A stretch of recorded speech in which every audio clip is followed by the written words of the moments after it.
Deixa ela vir.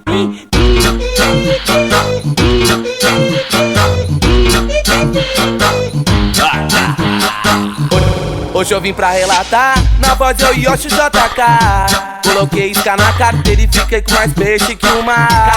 Relate no seu parutor, entre a rapaziada. 10 mil pra cada um pra nós gastar na noitada. No naipe de maloqueiro, um relógio da Armani e um Nike Shock. Um cordão de ouro que assombra, um Apollo da Lacoste. De porte, carreira nas asfalto forte, teto conversível. Tá querendo pagar uma de bar, mas nosso bonde é outro nível. Através do Nextel, aciona a lista de contatos. Convoca todas em festa e convida os aliados. Porque tô no harém, rodeado das neném. Não sei se papai pôs meu ou se é porque nós paga bem. Então deixa nós passar, nós nasceu pra forgar. E na mente dos recalcados nós vai sempre incomodar. Então vem, tô no harém, rodeado das neném. Não sei se papai pôs meu ou se é porque nós paga bem. Então deixa nós passar, nós nasceu pra forgar. E na mente dos recalcados nós vai sempre incomodar.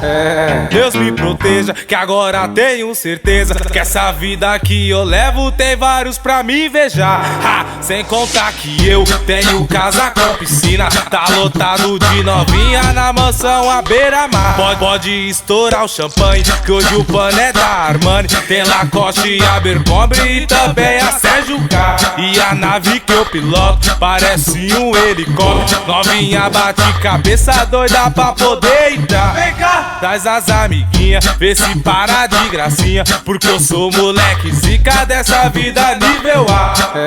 Tô no harém, rodeado das neném. Não sei se o papai pôs mel ou se é porque nós paga bem. Então deixa nós passar, nós nasceu pra forgar. Na mente dos recalcados nós vai sempre incomodar. Então vai! Tô no harém, rodeado das neném. Não sei se o papai pôs mel ou se é porque nós paga bem. Então deixa nós passar, nós nasceu pra forgar. Na mente dos recalcados nós vai sempre incomodar.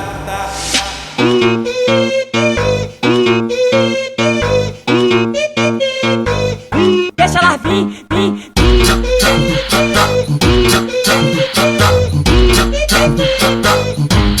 É que o bonde é pesadão e nós leva adiante. Valeu, Anderson Sávio, é equipe Zica Funk. Melhor.